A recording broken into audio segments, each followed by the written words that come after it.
Good morning guys, कैसे हैं आप सभी। स्वागत है आप सभी का नित्य क्लासेस में। मैं कामनी गौतम आप सभी का बहुत बहुत स्वागत करती हूँ। कैसे हैं सभी। हेलो काजल, अजय, और आप सभी को मेरी वॉइस आ रही है, कोई प्रॉब्लम तो नहीं है। तो क्लास को स्टार्ट कर रहे हैं। देखिए बहुत मोस्ट इम्पोर्टेंट मिलने वाले हैं आज के क्वेश्चन आपको आज की क्लास में।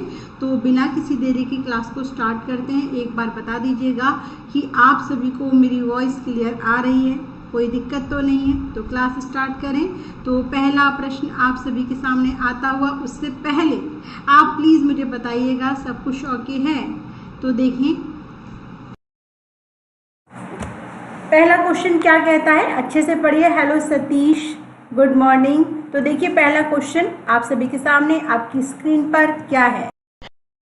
शुरू होता है, विकास शुरू होता है कब। शैश अवस्था से, पूर्व बाल्य अवस्था से, उत्तर बाल्य अवस्था से, या फिर प्रसव पूर्ण अवस्था से। तो जल्दी से कमेंट कीजिए और बताइए इस प्रश्न का जवाब क्या होगा सही आंसर। भाई यहाँ पर पूछा है कि विकास शुरू होता है कब।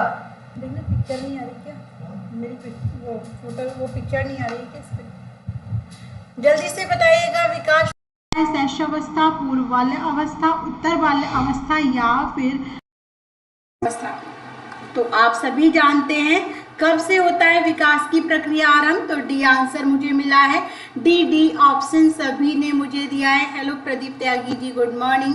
तो यहाँ पर डी आंसर। देखिए आप सभी जानते हैं कि विकास जो होता है जन्म से पहले ही, यानी कि जन्म की पहली अवस्था कौन सी होती है, गर्भावस्था होती है ना। तो जन्म से अवस्था से ही शुरू हो जाता है।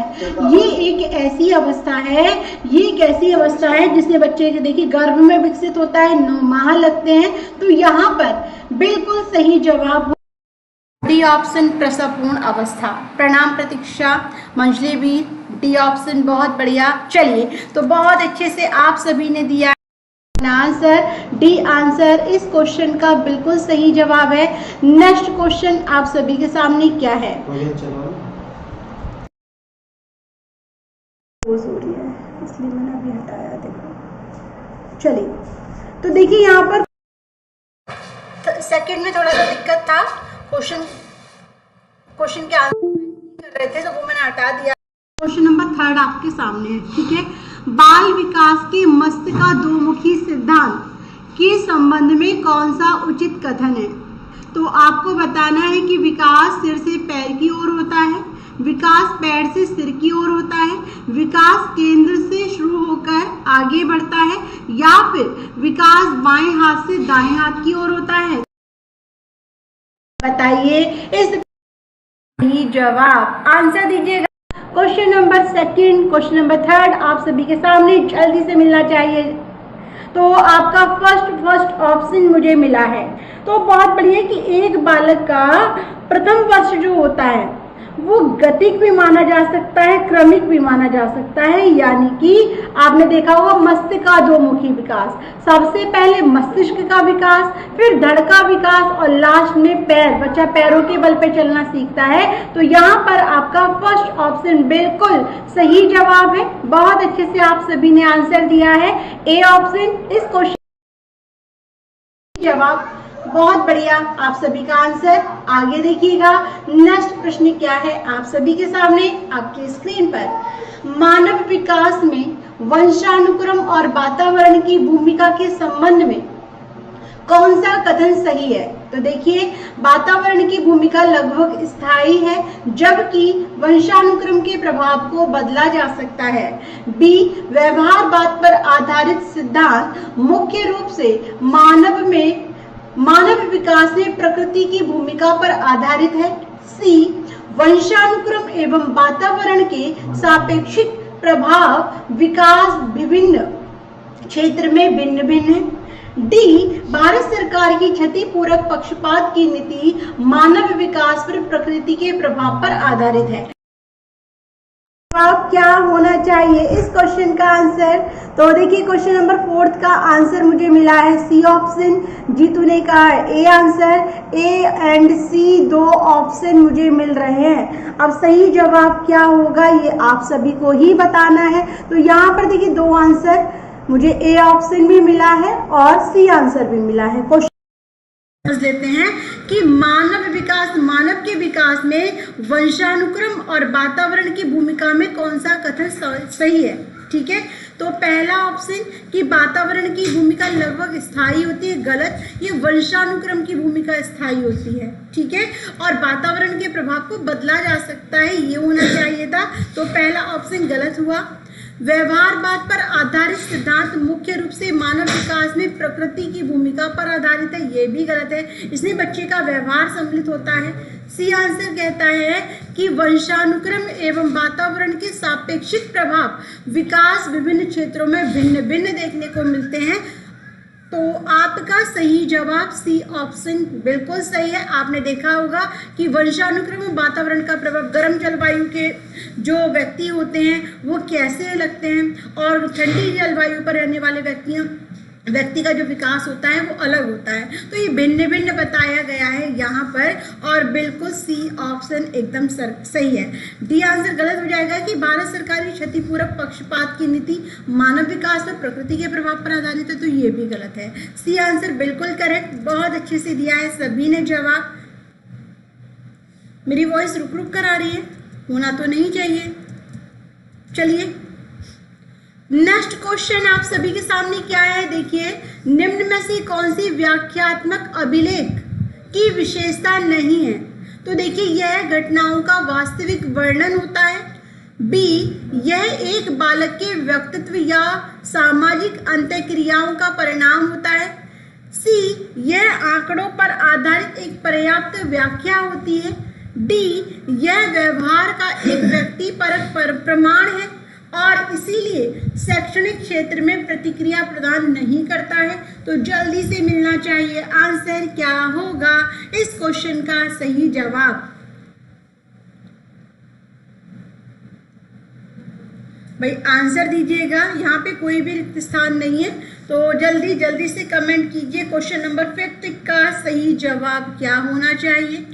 तो देखें क्या मिलता है आप सभी का जवाब। डी ऑप्शन मुझे मिला है, क्या बात। सतीश, संजय, प्रतीक्षा, काजल, अजय, प्रदीप सभी ने माना है कि डी ऑप्शन। मंजले वीर भी कहते हैं डी।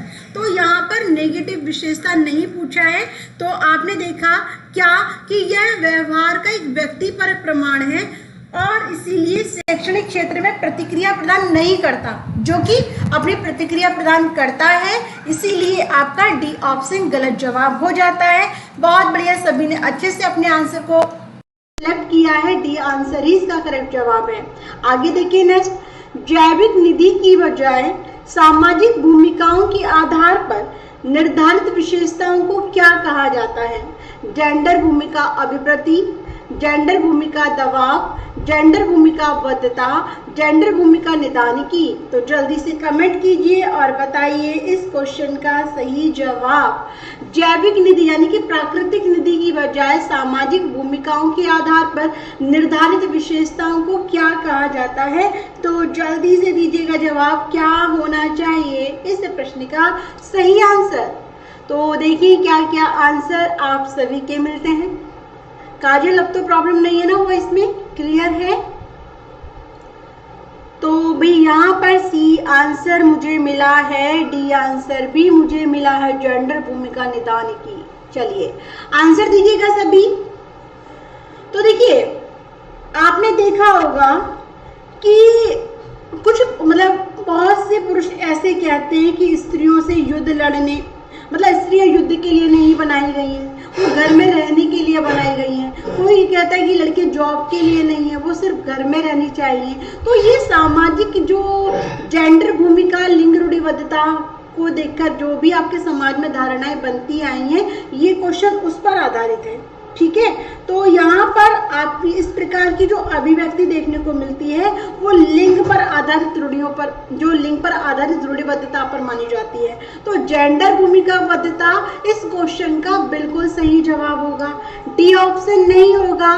भाई यहाँ पर जेंडर भूमिका निदानिकी, निदानिकी की बात की गई है। लेकिन जो प्राकृतिक रूप से बच्चा जन्म लेता है, चाहे वो लड़की हो या लड़का हो, प्रकृति की तरफ से कोई भेदभाव नहीं, लेकिन सामाजिक भूमिकाओं के आधार पर निर्धारित जो विशेषताएं चली आई हैं उन्हें क्या कहा जाता है, उन्हें जेंडर भूमिका बद्धता कहा जाता है। तो डी आंसर इस क्वेश्चन का बिल्कुल करेक्ट आंसर है। एक बार बता दीजिएगा कि सही है या गलत है। डी ऑप्शन नहीं होगा। ठीक है, आगे चले नेक्स्ट। तो देखिए वाइगोत्स्की के सिद्धांत में समस्त विकास का क्षेत्र क्या है? कठिन कार्यों को बच्चे वयस्कों की सहायता से पूरा कर सकते हैं। अध्यापक का हस्तक्षेप अधिगम में बाधा उत्पन्न करता है। वृद्धि का एक समस्त क्षेत्र है या अधिगम औपचारिक वातावरण में होता है। तो देखिए और बताइए कि वाइगोत्स्की के सिद्धांत से लिया गया है यह प्रश्न, तो क्या होगा इस क्वेश्चन का सही आंसर? मैं जल्दी से दीजिएगा जवाब। राइट आंसर क्या होना चाहिए? क्वेश्चन नंबर 7 आप सभी के सामने, जल्दी से दीजिएगा जवाब।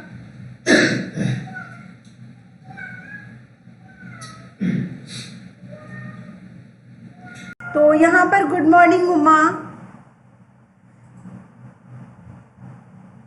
तो देखिए सी आंसर मुझे मिला है। अब देख लेते हैं कि सही जवाब क्या है। तो वाइगोत्स्की के सिद्धांत यानी कि समीप विकास का क्षेत्र किस पर आधारित है? तो आपने अजय काजल क्या पढ़ा है कि देखिए एक ऐसा क्षेत्र जिसमें जो बच्चे हैं ना,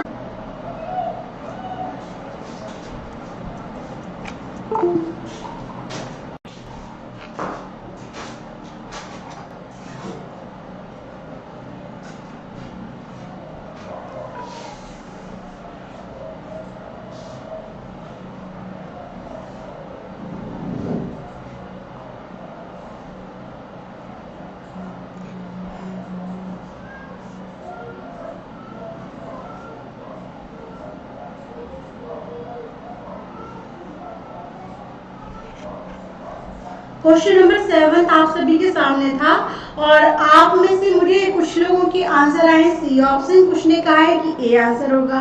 तो आप जानते हैं कि जेडपीडी का सिद्धांत क्या कहता है? जेडपीडी का सिद्धांत कहता है कि बच्चों की सहायता कराना, और इसमें जो सहायता होती है वो स्थायी रूप से होती है, जब जब जरूरत होती है तब तक सहायता दी जाती है। तो आपका जो राइट आंसर है वो सी ऑप्शन, जो कि वृद्धि का एक समृद्ध क्षेत्र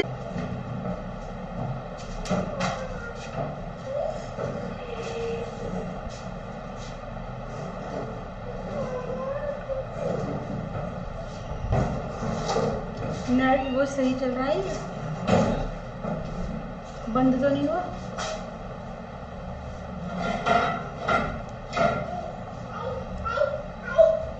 एक सेकेंड गाइस।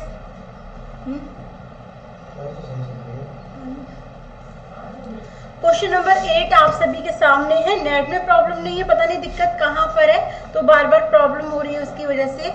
देखिए तो यहाँ पर मुझे बी ऑप्शन मिला है। सामाजिकरण का अर्थ क्या होता है?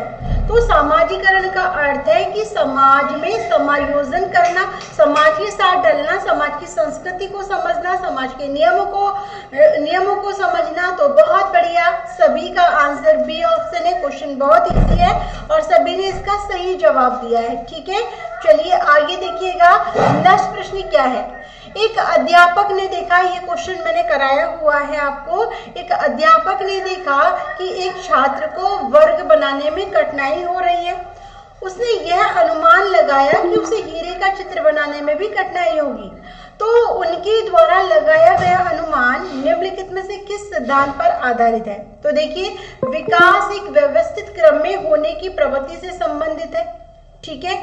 सेकंड, विकास प्रक्रिया का प्रमाण है, विकास प्रक्रिया प्रमाण संबंधी है, विकास क्रमिक है, या फिर अलग अलग लोगों के लिए विकास भी अलग अलग होता है। तो जल्दी से कमेंट कीजिए और बताइए इस प्रश्न का जवाब।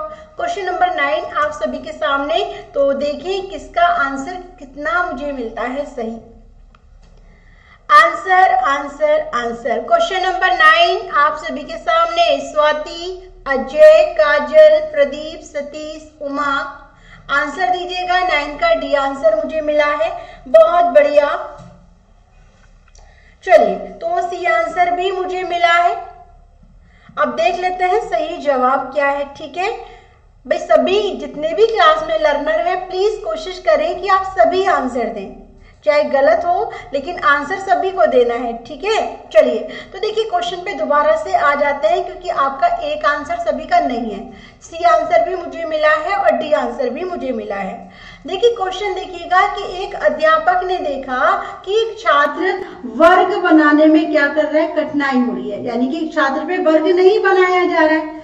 तो उसने यह अनुमान लगाया कि भाई बच्चा हीरे का चित्र भी नहीं बना पाएगा। जब वो वर्ग नहीं बना पा रहा है तो हीरे का चित्र कैसे बनाएगा, तो उसे हीरे के चित्र बनाने में भी कठिनाई होगी। उसने सोचा, अनुमान लगाया।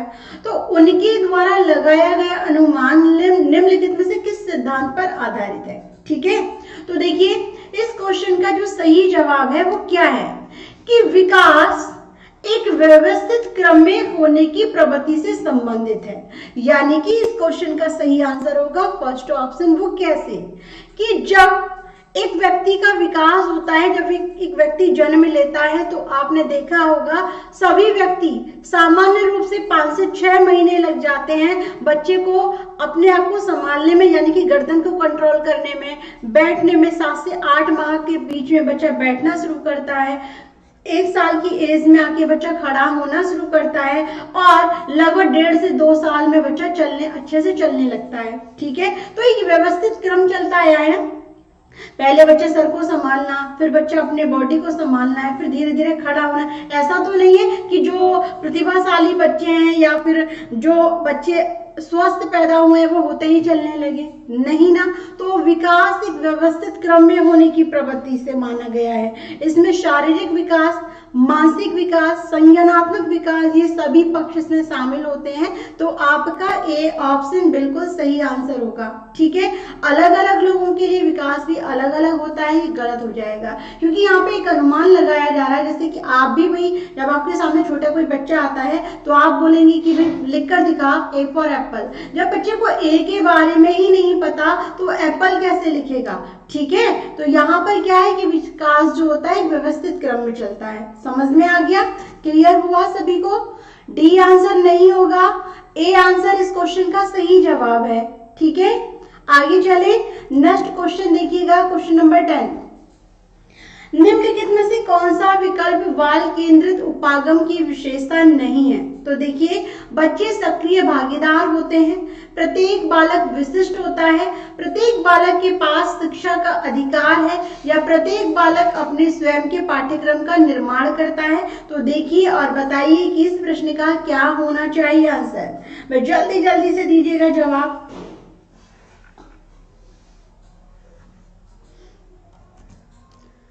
तो यहां पर आपके आंसर का देव कुर्मी। चलिए, तो क्वेश्चन नंबर 10 आपको बताना है कि इनमें से कौन सी विशेषता बाल केंद्रित उपागम की विशेषता नहीं है। ठीक है, तो डी आंसर मुझे मिलने लगा है। आपने देखा है कि बाल केंद्रित शिक्षण के अंतर्गत बच्चा प्राकृतिक प्रक्रिया के आधार पर किसी कार्य को करने की कोशिश करता है और सीखता है, जिसमें दैनिक गतिविधियों को शामिल किया जाता है। ठीक है, तो बच्चे सक्रिय भागीदार होते हैं, प्रत्येक बच्चा अपने आप में विशिष्ट होता है और प्रत्येक बालक के पास शिक्षा का अधिकार होता है, परंतु प्रत्येक बालक अपने स्वयं के पाठ्यक्रम का निर्माण करता है। ये गलत हो जाएगा। तो डी आंसर इस क्वेश्चन का मतलब क्या है, इस क्वेश्चन का सही जवाब है और यही आंसर आप सभी ने दिया है। तो बहुत बढ़िया, आप सभी का जवाब। आगे देखिएगा नेक्स्ट क्वेश्चन क्या कहता है। क्वेश्चन नंबर 11 कि निम्न में से कौन सा विकल्प जोड़ा सम्मिलित नहीं है। तो देखिए बच्चे कुछ भाषा के साथ इस दुनिया में प्रवेश करते हैं, चॉम्स्की। बी, शुरू में भाषा और विचार दो विभिन्न गतिविधियां होती हैं, बाइकोस्की। भाषा विचार पर आधारित है, पियाजे। भाषा वातावरण में उद्दीपक है, B.F. स्किनर। तो जल्दी से कमेंट करिए और बताइएगा इस क्वेश्चन का जवाब क्या होना चाहिए। गुड मॉर्निंग देव। तो जल्दी से आंसर दीजिएगा। क्वेश्चन नंबर आप सभी के सामने है। 11 और इसका आंसर क्या होगा प्लीज कमेंट में जवाब दीजिए। निम्न में से कौन सा विकल्प जोड़ा सुमेलित नहीं है? बच्चे कुछ भाषा के साथ इस दुनिया में प्रवेश करते हैं, चॉम्स्की। शुरू में भाषा और विचार दो भिन्न गतिविधियां हैं, वाइगोस्की। भाषा विचार पर आधारित है, पियाजे। भाषा वातावरण में एक उद्दीपक है, B.F. स्किनर। बहुत बढ़िया जवाब सभी के, बहुत अच्छे से आप आंसर दे रहे हैं। तो आप सभी जानते हैं कि यहाँ पर जो 3 जोड़े हैं बिल्कुल करेक्ट हैं, यानी कि चॉम्स्की ने कहा है कि बच्चे भाषा के साथ इस दुनिया में प्रवेश करते हैं। सेकेंड, शुरू में भाषा और विचार दो भिन्न गतिविधियां हैं, इसके बारे में वाइगोस्की ने अपने मत दिए हैं। और भाषा विचार पर आधारित है, ये पियाजे ने कहा है। लेकिन भाषा वातावरण में एक उद्दीपक है, ये B.F. स्किनर ने नहीं कहा है। तो यहाँ पर आपका जो सही जवाब है वो क्या है? वो है आपका डी ऑप्शन। और बहुत अच्छे से सभी ने दिया है इस क्वेश्चन का आंसर, कोई किसी को भी डाउट नहीं है। तो देखिएगा नेक्स्ट क्वेश्चन आप सभी के सामने, ये क्वेश्चन भी लगभग मैंने अभी जल्दी ही लिया है। तो देखिएगा, निम्न में से कौन सी आकृति पियाजे के अनुसार विकास के सिद्धांत को दर्शाती है? तो 4 आपके सामने ऑप्शन है, एक तरफ आयु दी है और एक तरफ दिया है विकास। तो जल्दी से बताइएगा कि जो आपने पढ़ा है ना संज्ञानात्मक विकास का सिद्धांत, उसमें कौन सा, भाई देखिए इसमें से कौन सी आकृति पियाजे के सिद्धांत से संबंधित है? तो ABCD जल्दी से कमेंट में दीजिएगा जवाब। देखिए क्या आंसर मिलता है आप सभी का, और क्लास को लाइक भी करते रहें साथ ही साथ, वरना भूल जाते हैं आप जाते हुए। तो देखिए 12 का A आंसर मुझे मिला है, B आंसर भी मुझे मिला है। चलिए देखते हैं सही जवाब क्या है। ठीक है, तो अभी मुझे लगता है कि बहुत जल्दी ये क्वेश्चन मैंने लिया था आप सभी के सामने, फिर से ये क्वेश्चन रिपीट हुआ है। तो यहाँ पर A एंड B 2 ऑप्शन मुझे मिले हैं। चलिए, तो यहाँ पर A की ही आंसर सही होगा, ये आप सभी भी जानते हैं। अब बात करते हैं कि आकृति के अनुसार पियाजे के सिद्धांत को दर्शाती है कौन सी आकृति? ठीक है, तो आपने देखा है कि 4 आकृति में बटा हुआ है, 4 अवस्था में बटा हुआ है। कौन कौन सा? इंद्रिय यानी कि गामक, दूसरा पूर्व संक्रियात्मक, तीसरा मूर्त और चौथा है औपचारिक। ठीक है, यही है ना। अब हम बात करते हैं कि पहली अवस्था में बच्चा जो भी सूचनाओं को एकत्रित करता है वो अपनी इंद्रियों के माध्यम से करता है, यानी कि बहुत कम करता है। तो आपने देखा होगा कि यहाँ पर जो आकृति है आपके पहले ऑप्शन में, पहले सबसे कम, फिर उससे अधिक, फिर सबसे उच्च, यानी कि आपने देखा औपचारिक अवस्था में बच्चे की समझने, सुनने और देखने, यानी कि हर तरीके से चिंतन करने की, तर्क करने की, जो मतलब बच्चे में क्या है, चिंतन करने की जो योग्यता होती है वो अधिक परिपक्व हो जाती है। तो आपका जो सही क्रम है वो क्या है? आपका पहला ऑप्शन। यहाँ पर पहला आंसर इस क्वेश्चन का बिल्कुल करेक्ट जवाब है। एक बार मुझे बता दीजिएगा समझ में आया? ठीक है, आगे चले। ऐसा नहीं कि भाई यहाँ पर निम्न से उच्च की ओर चले, यहाँ पे ग्राफ बनाया गया है, उसके आधार पे आपको समझाया है। तो सही आंसर आपका फर्स्ट ऑप्शन होगा। ठीक है, आगे देखिए नेक्स्ट। तो नेक्स्ट क्वेश्चन आप सभी के सामने देखिएगा क्या है, मुझे बता दीजिएगा कोई भी डाउट लगे तो। ओके, आगे देखिए नेक्स्ट। बालक का स्वास्थ्य शारीरिक विकास उसके सही विकास का एक महत्वपूर्ण शर्त मानी गई है। जो बालक का स्वास्थ्य है यानी कि शारीरिक विकास उसके सही विकास की एक महत्वपूर्ण शर्त है, यह कथन कैसा हो सकता है? असत्य है, क्योंकि शारीरिक विकास किसी भी तरह से दूसरे क्षेत्र के विकास को प्रभावित नहीं करती है। विकास दिया हुआ है, एक सेकेंड। ठीक है, विकास। अब देखिएगा यहाँ पर सेकंड गलत हो सकता है, क्योंकि शारीरिक विकास में विभिन्नता होती है। थर्ड सत्य है, क्योंकि शारीरिक विकास क्रम में सबसे ऊपर होता है। या डी सत्य है, क्योंकि शारीरिक विकास दूसरे क्षेत्रों के विकास से संबंध रखता है। तो क्या होगा इस क्वेश्चन का जवाब? जल्दी से दीजिएगा सही आंसर। वे देखिए क्या मिलता है आप सभी का आंसर। डी ऑप्शन मुझे मिला है। अब संजय जी ने दिया है इस क्वेश्चन का आंसर डी। भाई बालक का स्वास्थ्य शारीरिक विकास उनके सही विकास का एक महत्वपूर्ण शर्त मानी गई है। ठीक है, तो आप जानते हैं ये सत्य है, क्योंकि जो हमारा शारीरिक विकास है वो अन्य क्षेत्रों के साथ संबंध रखता है। यदि बच्चे का शारीरिक विकास सही से होता है तो उसका मानसिक विकास और अन्य विकास, संज्ञानात्मक विकास, भाषाई विकास, सामाजिक विकास, ये भी सही होंगे। तो आपका डी आंसर बिल्कुल सही जवाब है। बहुत अच्छे से आप सभी ने दिया है आंसर। चलिए आगे देखें, तो नेक्स्ट प्रश्न क्या है, देखिए क्वेश्चन नंबर 14 है ना। तो देखिए निम्न में से कौन सा कथन सत्य है। तो देखिए एंड्रोजेंस हार्मोन्स महिलाओं में होता है। ओके, सेकंड एस्ट्रोजेंस हार्मोन्स पुरुषों में होता है। थर्ड प्रोजेस्टेरोन लड़कियों की मोटी आवाज के लिए जिम्मेदार नहीं होता है।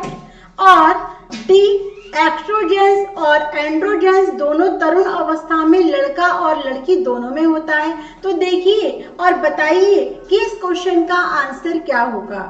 तो राइट आंसर क्या होना चाहिए, जल्दी से कमेंट में दीजिएगा जवाब। क्वेश्चन नंबर 14 आप सभी के सामने, तो क्या होगा आपका आंसर, प्लीज बताइए। आप जानते हैं कि प्रोजेस्टेरोन, एस्ट्रोजेंस और एंड्रोजेंस, ये तीन हार्मोन्स मुख्य रूप से तीन मुख्य हार्मोन्स माने गए हैं। ठीक है, अब बात करें तो यहाँ पर आपका सही कथन कौन सा है। तो बी भी मुझे मिला है, सी भी मुझे मिला है। अब देखते हैं सही जवाब, राइट आंसर क्या होना चाहिए। तो देखिए और समझिए कि जो एंड्रोजेंस हार्मोन्स है ना, ये क्या है, ये महिलाओं में नहीं होता है। ये जो हार्मोन्स देखे जाते हैं पुरुष में देखे जाते हैं, जैसे कि भाई आवाज का मोटा होना, भारीपन, भारी हो जाती है ना वॉइस की, जो वॉइस है उनकी आवाज। और एस्ट्रोजेंस हार्मोन्स जो होते हैं ये महिलाओं में पाए जाते हैं, पुरुषों में नहीं पाए जाते। तो पहला ऑप्शन भी गलत, दूसरा भी गलत। अब बात करते हैं प्रोजेस्टेरोन लड़कियों की मोटी आवाज के लिए जिम्मेदार नहीं है। प्रोजेस्टेरोन का कार्य जो होता है वो गर्भ अवस्था में होता है बच्चे को ठहराने के लिए। तो यहाँ पर आपका सी ऑप्शन बिल्कुल सही है। बात करें एस्ट्रोजेंस और एंड्रोजेंस दोनों तरुण अवस्था में लड़कों और लड़कियों दोनों में होता है। तो आपने पहले ही जो ऑप्शन है उसमें आपने देख लिया होगा, दोनों में नहीं पाया जाता, एक लड़के में पाया जाता है, एक लड़की में पाया जाता है। तो आपका डी ऑप्शन भी गलत। तो सी आंसर इस क्वेश्चन का बिल्कुल सही जवाब है। प्रतीक्षा जी, काजल, स्वाति, बहुत बढ़िया जिन्होंने भी सी ऑप्शन दिया है। ठीक है, आगे देखिएगा नेक्स्ट क्वेश्चन आप सभी के सामने, क्वेश्चन नंबर 15।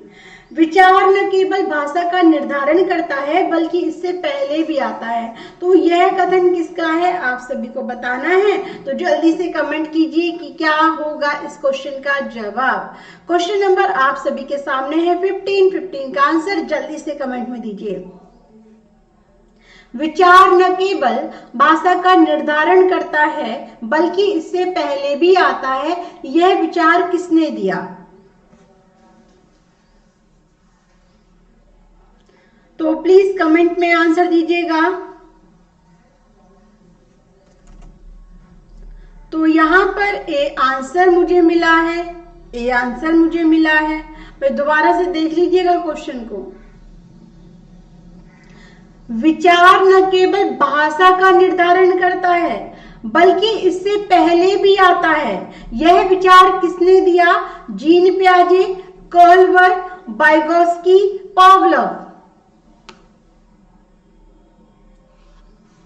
तो यहाँ पर सभी का मानना है ए ऑप्शन। तो बिल्कुल एकदम सही जवाब। आप वाइगोस्की पर नहीं पहुंचे कि ये जो भाई तथ्य है कि विचार न केवल भाषा का निर्धारण करता है बल्कि उससे पहले भी आता है, ये बोला है जीन पियाजे ने। तो यहाँ पर आपका सही आंसर बिल्कुल ए ऑप्शन होगा। ठीक है, आगे देखिएगा नेक्स्ट क्वेश्चन, क्वेश्चन नंबर 16। एक बालक का बौद्धिक विकास अनुकूलन और डैश से संबंधित है किससे। अभिमान, मानसिक निरूपण, समझौता या समायोजन। तो जल्दी से कमेंट कीजिएगा और बताइएगा इस प्रश्न का जवाब। क्वेश्चन नंबर 16 आप सभी के सामने कि एक बालक का बौद्धिक विकास अनुकूलन और डैश से संबंधित है किससे। तो आंसर में जल्दी से बताइएगा।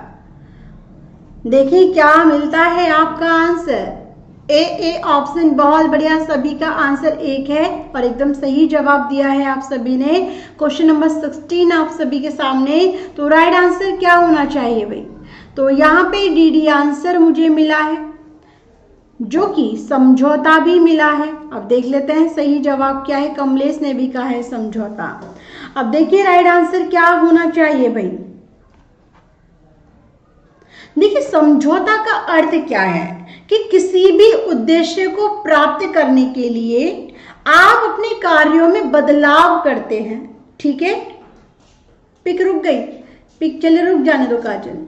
तो एक बालक का बौद्धिक विकास, अनुकूलन और भाई मैंने क्या बताया आपको कि यहाँ पर यदि बात की जा रही है डी ऑप्शन की, अधिकतर मुझे समायोजन। समायोजन में क्या है कि किसी के साथ अपने आप को ढालना। ठीक है, ओके। अब बात क्वेश्चन पर आ जाइए दोबारा से कि एक बालक का बौद्धिक विकास जो होता है, एक तो वो अनुकूल करता है, उसे ग्रहण करता है। ग्रहण कहाँ से करता है? समाज से, दूसरों से और अपने आप से। ठीक है, और डैश से संबंधित है। तो यहाँ पे राइट आंसर आपका डी आंसर होना चाहिए या सी आंसर? क्योंकि मुझे दो ही ऑप्शन यहाँ पर मिले हैं और सबसे अधिक मिला है मुझे डी आंसर। लेकिन इस क्वेश्चन का सही जवाब क्या होगा? इस क्वेश्चन का सही जवाब है सी ऑप्शन, समझौता। राइट आंसर सी आंसर, क्योंकि मैंने अभी आपको बताया समझौता करने का अर्थ क्या होता है भाई? उद्देश्यों को प्राप्त करने के लिए कार्यों में बदलाव करना। और एक बालक उद्देश्य के बारे में सूचना के साथ समझौता करके योजनाओं को बनाता है। ठीक है, तो यहाँ पर आपका जो राइट आंसर है वो सी ऑप्शन होगा, ना कि डी आंसर। समझ में आया? समायोजन करना जो होता है वो अपने आप वातावरण के अनुकूल ढालना होता है। ठीक है, लेकिन बात कर रहे हैं बौद्धिक विकास की और अनुकूलन की, तो इसमें हम समझौते के अनुसार किसी कार्य को पूरा करते हैं। ठीक है, तो यहाँ पर आपका सी आंसर 100% सही जवाब है। अब आगे चले, बता दीजिएगा मुझे। आत्मसात, समायोजन, फिर अनुकूलन। बहुत बढ़िया। आगे देखिएगा नेक्स्ट क्वेश्चन। क्वेश्चन नंबर आपके सामने है 17। क्या है देखिए, अवधारणाओं का विकास किसका एक भाग है? कल की क्लास में भी क्वेश्चन था। तो संवेगात्मक विकास, बौद्धिक विकास, शारीरिक विकास और सामाजिक विकास। तो जल्दी से कमेंट में दीजिएगा जवाब क्या होना चाहिए इस प्रश्न का सही आंसर। देखिए मैंने आपको बताया कि अवधारणाओं का संबंध किससे होता है। यहाँ पर हम कोई भी कार्य करने के लिए उस पर चिंतन करते हैं, उस पर तर्क करते हैं। ठीक है, यानी कि हमारी स्मृति से, हमारी सोच से। ठीक है, तो अवधारणाओं का विकास किसका एक भाग होगा? तो आप सभी दे सकते हैं आंसर। तो राइट आंसर क्या होना चाहिए? मैं जल्दी से कमेंट में बताइएगा। बताइए काजल, कोई कंफ्यूजन? तो यहाँ पर देखिए इतना इजी क्वेश्चन और बहुत अच्छे से आप आंसर दे रहे हैं, इतनी उम्मीद नहीं की थी मैंने।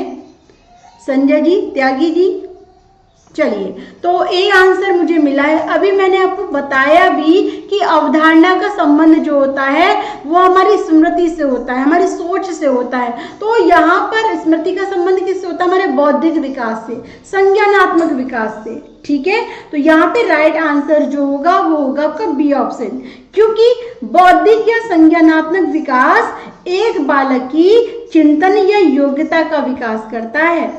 ठीक है, और उसकी मतलब जो भी बच्चे के सामने परिस्थिति आती है उस परिस्थिति में बच्चा निवारण करता है अपनी सोच के आधार पर। तो आपका बी आंसर एकदम करेक्ट है, ना कि ए आंसर। ए वालों कोई भी डाउट हो तो पूछ लीजिए। संवेगात्मक विकास जो हमारे संवेगों को परिपक्व करता है, लेकिन अवधारणा जिसमें हम चिंतन करते हैं, तर्क करते हैं, तो संवेगों के आधार पे करते हैं या बौद्धिक विकास के आधार पे? तो आप सभी का एक ही आंसर होना चाहिए, बौद्धिक विकास। ठीक है, बी आंसर इस क्वेश्चन का बिल्कुल करेक्ट है। आगे देखिएगा नेक्स्ट प्रश्न क्या है आप सभी के सामने। वाइगोत्स्की के अनुसार, ये क्वेश्चन नहीं, समिश्र विकास का क्षेत्र है क्या? अध्यापक की सहायता की सीमा निर्धारित करने वाला क्षेत्र, बालक जो कुछ स्वतंत्र रूप से कर सकता है और जो कुछ सहायता प्राप्त करने पर कर सकता है उसके बीच का अंतर, या फिर सी, बालक की क्षमता का विकास करने के लिए उसके बीच की गई सहायता की मात्रा और प्रकृति, या डी कि वह जो कुछ एक बालक खुद कर सकता है जिसका मापन नहीं किया जा सकता है। तो जल्दी से कमेंट में दीजिएगा जवाब। क्वेश्चन बहुत अच्छा है, तो आंसर बी सही मिलना चाहिए। तो बी आंसर मुझे मिला है, B answer, B answer, B answer. तो यहाँ पर मैंने अभी आपको बताया था कि जेडपीडी का जो क्षेत्र है वो कैसा क्षेत्र है भाई, ये एक ऐसा क्षेत्र है कि बच्चा इसमें बिल्कुल स्वतंत्र होकर कार्य करता है। जैसे कि आपको सरल तरीके से बताया जाए तो मान लीजिए एक अध्यापक बच्चे से कहता है कि बेटा काउंटिंग करके सिखाओ, बताओ। तो बच्चा 1 2 3 4 5 करके बोलता है, लेकिन 5 के बाद अटक जाता है। तो टीचर बोलेंगे बेटा 5 के बाद 6 आता है, 6 आ गया, बच्चा फिर स्टार्ट कर देता है। तो यहाँ पर जब जब बच्चे को सहायता की जरूरत होती है तब तब सहायता प्रदान कराई जाती है। तो आपका बी आंसर इस क्वेश्चन का बिल्कुल करेक्ट जवाब है। ठीक है, बी आंसर क्या होगा, सही जवाब होगा। बहुत बढ़िया, बी इज राइट। चलिए आगे देखिए नेक्स्ट क्वेश्चन, क्वेश्चन नंबर 19। निम्न में से कौन सी एक समावेशी शिक्षा की विशेषता है? तो देखिए, कक्षा में विभिन्नता का सम्मान करना, शिक्षक के इनपुट को प्रोत्साहित करता है, खेलों का आयोजन करता है, विशेष समूह से अध्यापकों को शामिल करता है। तो जल्दी से कमेंट में मिलना चाहिए आंसर। आप सभी आंसर दे सकते हैं, बहुत इजी क्वेश्चन है, तो गलत बिल्कुल भी नहीं होना चाहिए। जल्दी से बताइएगा क्या होगा इस क्वेश्चन का जवाब। मंजले बीर, स्वाति आंसर, प्रतीक्षा भाई आंसर दीजिए। समावेशी शिक्षा की विशेषता क्या होगी? तो आप कहेंगे डी ऑप्शन हो नहीं सकता, सी आंसर भी गलत। और सी आंसर क्यों होगा संजय, अजय? भाई जो समावेशी शिक्षा है वो खेलों को आयोजित करती है। समावेशी शिक्षा की प्रमुख विशेषता क्या है कि समावेशी शिक्षा सभी छात्रों को उनकी शक्तियों, कमजोरियों, क्षमताओं और मतलब उनकी योग्यताओं को अनदेखा कर सभी को एक समान शिक्षा का अधिकार प्रदान कराती है। तो यहाँ पर आपका राइट आंसर कक्षा में विभिन्नता का सम्मान करना समावेशी शिक्षा की प्रमुख विशेषता मानी गई है। तो ए आंसर इस क्वेश्चन का बिल्कुल करेक्ट जवाब है। आगे देखिए नेक्स्ट प्रश्न क्या है आप सभी के सामने। देखिए, सीमा हर एक अध्याय को बहुत जल्दी सीख लेती है, लेकिन लीना सीखने में काफी समय लगाती है। तो यह विकास का कौन सा सिद्धांत है, ये आपको बताना है। ठीक है, निरंतरता का सिद्धांत, सामान्य से विशिष्ट का सिद्धांत, अंतर व्यक्तित्व का सिद्धांत। तो जल्दी से कमेंट कीजिए और बताइए इस क्वेश्चन का आंसर। कमलेश कुमार आंसर दीजिएगा। भाई क्वेश्चन समझ में आ रहा है ना? तो जल्दी जल्दी से संजय जी का आंसर मुझे मिल गया है, बाकी और सभी दीजिए। तो देखिए सी आंसर मुझे मिला है, इसके लिए मैं कहूंगी शाबाश। बच्चा जल्दी सीख रहा है और एक बच्चा थोड़ा सा लेट सीख रहा है, तो वहां पर क्या है कि प्रत्येक बच्चे की सोचने समझने की क्षमता होती है, ऐसी क्षमता को व्यक्तिगत विभिन्नता में शामिल किया जाता है। तो भाई विकास की दर कैसी होती है, स्थायी नहीं होती। सभी जो छात्र हैं उनमें एक सी नहीं पाई जाती, उन्हें भिन्नता देखने को मिलती है। तो राइट आंसर आपका सी ऑप्शन बिल्कुल करेक्ट है। आगे देखिए नेक्स्ट प्रश्न क्या है आप सभी के सामने। मचान सिद्धांत का संबंध किससे है? तो सभी को पता है मचान सिद्धांत का संबंध किससे होना चाहिए। सीखने में वयस्कों से सहायता प्राप्त करना, पिछले अधिगम का दोहराव करना, मापन की प्रक्रिया तेज करना, या फिर बच्चों को स्थिर वातावरण प्रदान कराना। तो राइट आंसर जल्दी जल्दी से बताइएगा, सही आंसर क्या होगा। भाई जल्दी से कमेंट करें। क्वेश्चन नंबर 21 आप सभी के सामने।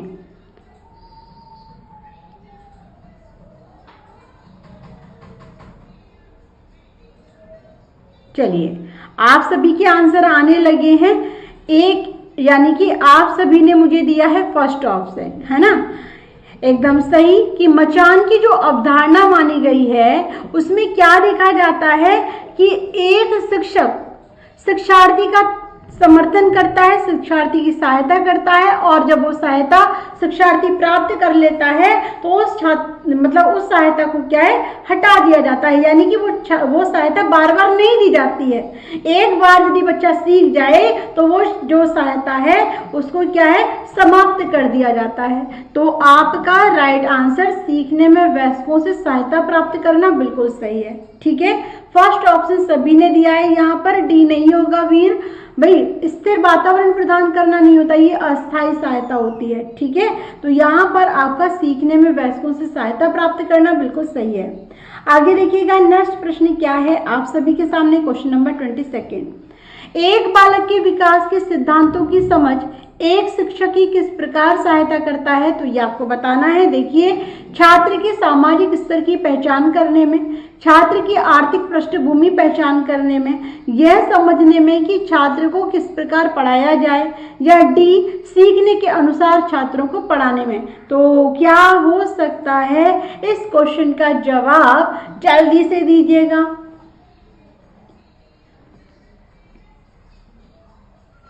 भाई राइट आंसर क्या होना चाहिए बताइएगा। हेलो विनीता त्यागी, हाँ ढांचा पाड़ भी कह सकते हैं, इसके फोल्डिंग भी कहा जाता है संजय जी।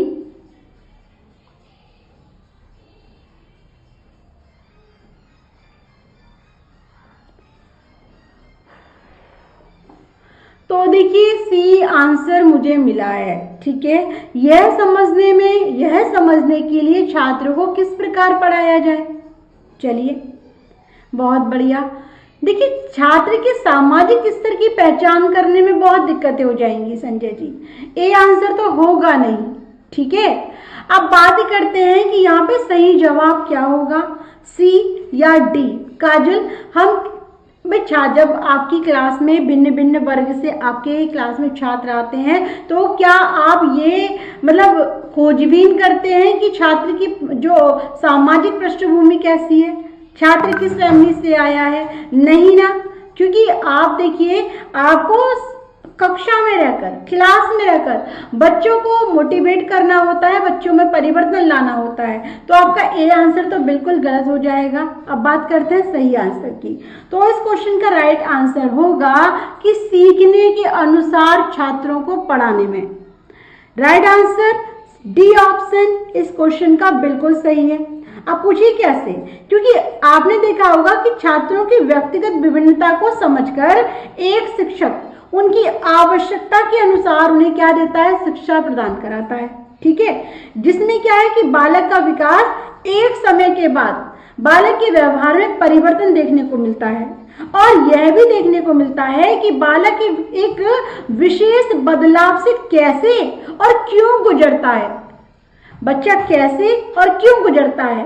तो इसी बदलाव का प्रभाव कि बच्चे को कैसे सिखाया जाए, बच्चे के सीखने के अनुसार और छात्रों को पढ़ाने में। आपका डी ऑप्शन बिल्कुल करेक्ट है काजल, सी आंसर नहीं होगा।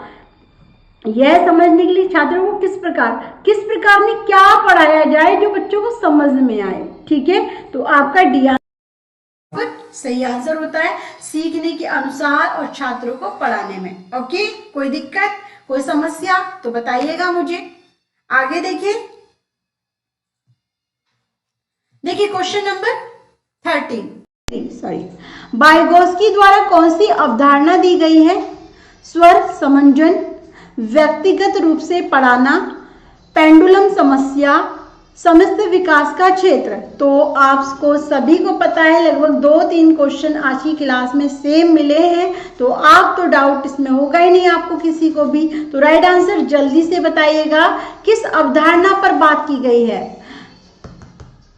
भाई उमा जी, वाइगोत्स्की द्वारा कौन सी अवधारणा दी गई थी ये पूछा है। तो बहुत बढ़िया प्रतीक्षा, बहुत अच्छे से आंसर मिला है। तो यहाँ पर आपका बिल्कुल संभावित विकास के क्षेत्र के बीच अंतर, तो राइट आंसर डी ऑप्शन बिल्कुल करेक्ट है। चलिए आगे देखिएगा, नेक्स्ट प्रश्न क्या है। हैंस की कहानी किस सिद्धांत पर आधारित है? तो हैंस की कहानी सभी ने पढ़ी होगी। ठीक है, मैंने भी आपको पढ़ाया है। तो वाइगोत्स्की के सिद्धांत पर, कोलबर्ग का सिद्धांत, प्याजे का सिद्धांत या फिर विने का सिद्धांत। तो राइट आंसर क्या होना चाहिए, जल्दी से बताइएगा। क्वेश्चन नंबर 24 आप सभी के सामने, जल्दी से दीजिएगा आंसर।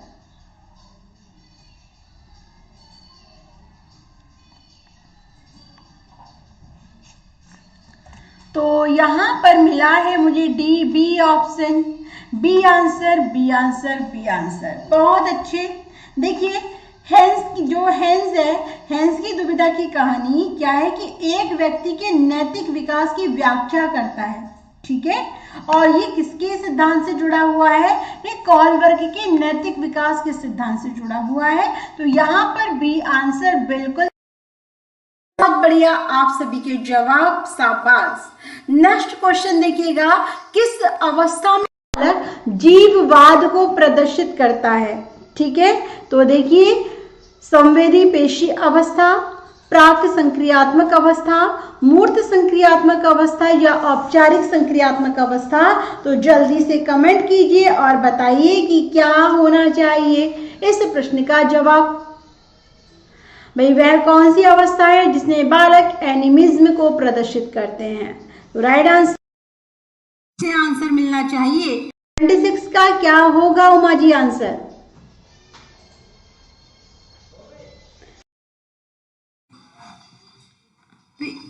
इसमें 24 भी नहीं है। दो क्वेश्चन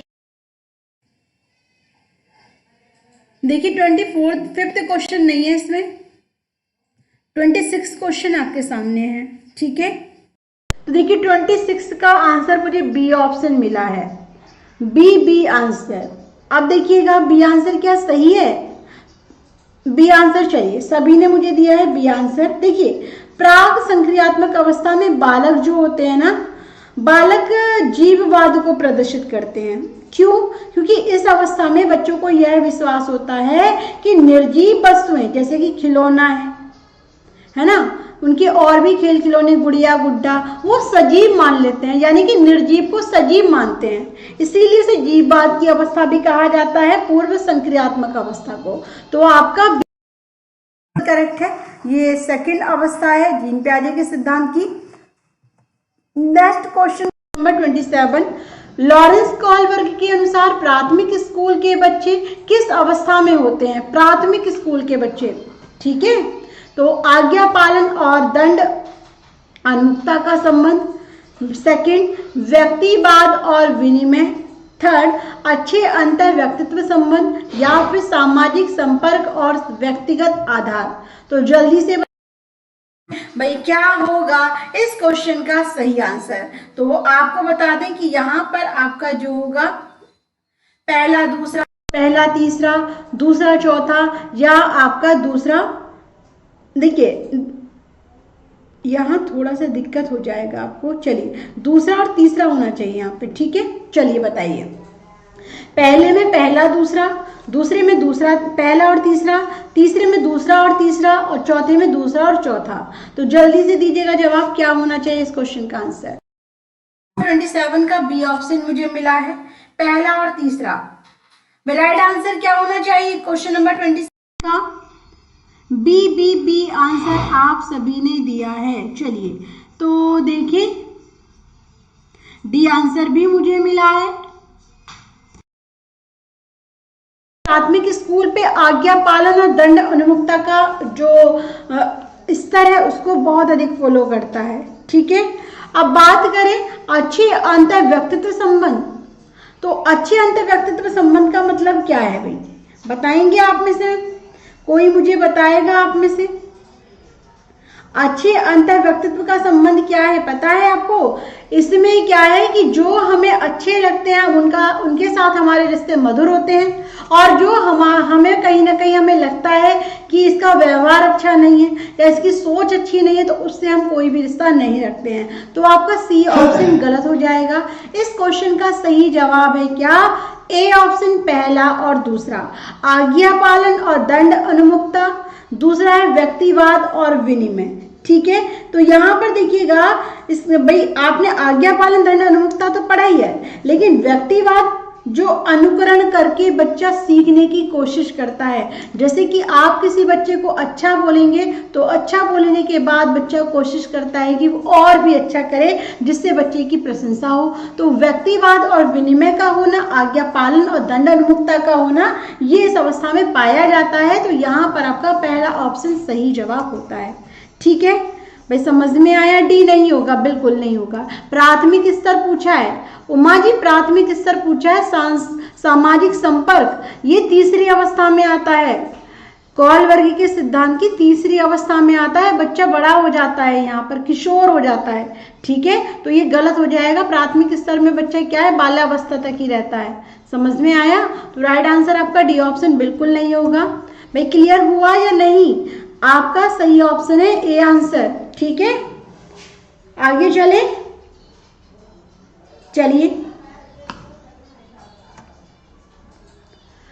क्वेश्चन नंबर 28। पियाजे के सिद्धांतों के अनुसार बच्चे कैसे सीखते हैं? उचित ध्यान देकर, सूचना को याद करके, समाज के अधिक समक्ष सदस्यों द्वारा की गई सहायता के द्वारा, सी अनुकूलन के द्वारा, या फिर उचित पुरस्कार के माध्यम से उनके व्यवहार में किए गए परिवर्तन द्वारा। तो जल्दी से दीजिएगा जवाब, क्या होना चाहिए इस क्वेश्चन का आंसर? बहुत इजी है, आसानी से आप दे सकते हैं। एक बार बता दीजिएगा जिन्होंने भी मुझे डी आंसर दिया है क्वेश्चन नंबर 27 का, क्लियर हुआ है या नहीं? भाई विनिमय यानी कि आपने देखा है कि इस क्वेश्चन में जो है ना व्यक्तिवाद और विनिमय, इसमें बच्चा वही करता है जो उसका मन करता है। ठीक है, 28 का सी ऑप्शन, बहुत बढ़िया काजल, बहुत अच्छे से आंसर दिया है। 28 का सी आंसर होना चाहिए संजय जी, प्रतीक्षा जी। तो देखिए, अनुकूलन की प्रक्रिया द्वारा, पियाजे के अनुसार बच्चे कैसे सीखते हैं? अनुकूलन द्वारा। अनुकूलन संसार के साथ एक परिचित होने की प्रक्रिया है वो मानी जाती है।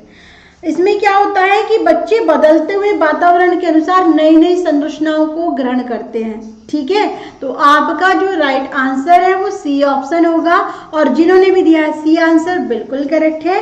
तो लॉक किया जाए बिना किसी देरी के, एकदम सही जवाब। ठीक है, आगे देखिएगा नेक्स्ट क्वेश्चन नंबर 29। क्रिस्टीना अपनी कक्षा को एक क्षेत्र भ्रमण के लिए ले गई और वापस आकर उसने अपने छात्रों से भ्रमण के बारे में चर्चा की। तो यह प्रक्रिया कैसी कहलाएगी? आपको बताना है। अधिगम का मूल्यांकन, अधिगम के लिए मूल्यांकन, अधिगम, मूल्यांकन के अधिगम, या फिर मूल्यांकन का अधिगम। तो राइट आंसर जल्दी से बताइएगा कि क्या होना चाहिए इस प्रश्न का सही जवाब। क्वेश्चन नंबर 29 अच्छे से पढ़ लीजिएगा, फिर दीजिएगा जवाब। देखिए क्या मिलता है आपका आंसर।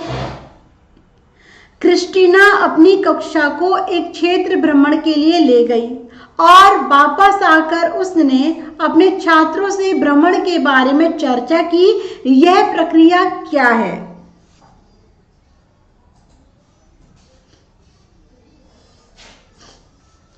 तो यहां पर आप सभी के आंसर आने लगे हैं, और आंसर की बात करें तो सही जवाब क्या मिला है मुझे? जिन्होंने भी दिया है क्वेश्चन नंबर 29 का ए आंसर, अधिगम का मूल्यांकन। भाई अधिगम का मूल्यांकन होगा इसमें। चलिए, अधिगम यानी कि सीखना, सीखने का मूल्यांकन। ये क्वेश्चन कितनी बार मैंने आपको कराया है ना? कितनी बार कराया होगा आप स्वयं बता सकते हैं। संजय जी हमेशा मेरी क्लास में आते हैं। तो यहाँ पर देखिए राइट आंसर आपका ए ऑप्शन बिल्कुल नहीं होगा। ठीक है, बात करें B answer, sorry A answer और बी आंसर में से ही सही सी और डी बिल्कुल नहीं होंगे। तो राइट आंसर होगा इसमें अधिगम के लिए मूल्यांकन। जब भी रचनात्मक कार्यों के आधार पर, जब भी हम रचनात्मक तरीके से कोई भी कार्य कराते हैं, जैसे कि बच्चों को चित्रों के माध्यम से समझाना, भ्रमण के माध्यम से बच्चों को समझाना, या फिर कोई खाना वगैरह टेस्ट किया जाए, या फिर नृत्य वगैरह, तो ये इसमें अधिगम के लिए मूल्यांकन आता है, न कि अधिगम का मूल्यांकन। बी आंसर इस क्वेश्चन का बिल्कुल सही और सटीक जवाब है। एक बार मुझे बताइएगा। तो राइट आंसर इसमें बी ऑप्शन होगा, ना कि अधिगम का मूल्यांकन। समझ में आया? अधिगम के लिए मूल्यांकन इसका सही जवाब है। और संजय जी कोई प्रॉब्लम? काजल बहुत बढ़िया, बी आंसर इसका करेक्ट जवाब है। आगे देखिएगा नेक्स्ट क्वेश्चन नंबर 30। विकास को प्रभावित करने वाला वातावरणीय कारक कौन सा नहीं है? शिक्षा की गुणवत्ता, शारीरिक गठन, पोषण आहार की गुणवत्ता या संस्कृति। तो आसानी से आप बता सकते हैं कि विकास को प्रभावित करने वाला वातावरणीय कारक बताना है आपको, जिसका संबंध वातावरण से ना हो। ठीक है, तो ABCD जल्दी से कमेंट कीजिए और बताइए इस क्वेश्चन का जवाब। भाई क्वेश्चन समझ में आ रहा है? क्वेश्चन नंबर 30, कोई दिक्कत किसी को?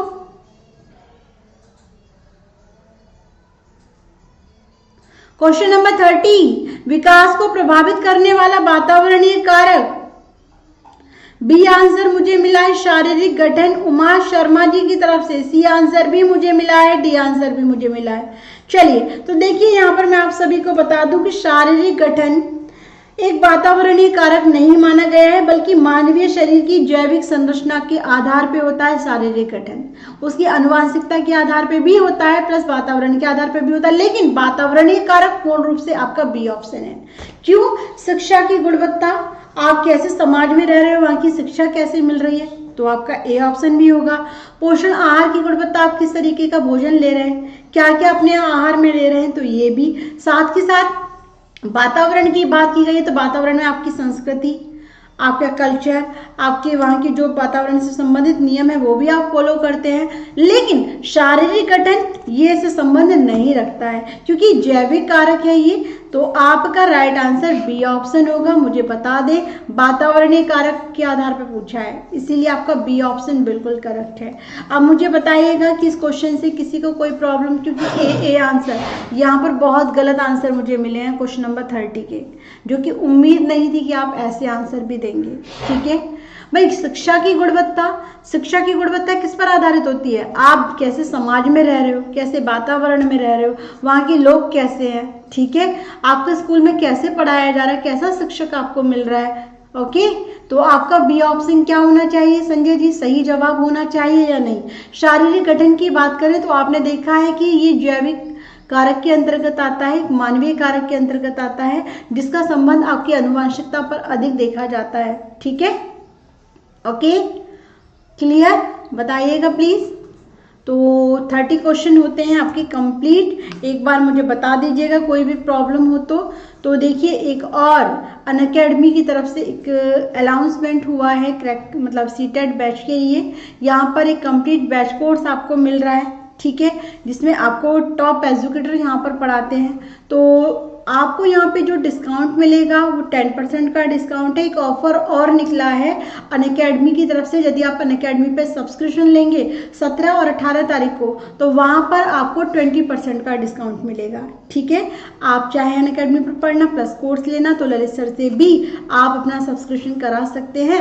LKR लाइव सर का रेफरल कोड है और इस कोड के जरिए आपको डेली तो 10% का मिलता है, 2 दिन ऑफर में है तो आपको जब 20% का मिलेगा। ठीक है, तो थैंक यू सो मच। चलिए, तो देखिए यहाँ पर मैंने आपको बता दिया है unlock 20 save more for a few more days, यानी कि कुछ टाइम के लिए आपको 20% का डिस्काउंट मिल रहा है। यदि आप चाहें तो आप देरी बिल्कुल ना करें, आज और कल में अपना सब्सक्रिप्शन ले सकते हैं। ठीक है, LKR लाइव सर का रेफरल कोड मैंने बता दिया है आप सभी को। अब कोई भी दिक्कत, कोई भी समस्या है तो तुरंत मुझे बताइए। कोई प्रॉब्लम किसी को? चलिए, थैंक यू सो मच काजल, संजय, उमा, केदार और बाकी प्रतीक्षा, बहुत अच्छे से आप सभी ने अपने आंसर दिए हैं। तो ऐसे ही आप अपनी तैयारी करते रहें। ठीक है, बेस्ट ऑफ लक। कोई भी प्रॉब्लम आए तो डिस्कस करें। मिलेंगे 4 बजे लेट्स क्रैक TET पर। Thank you so much.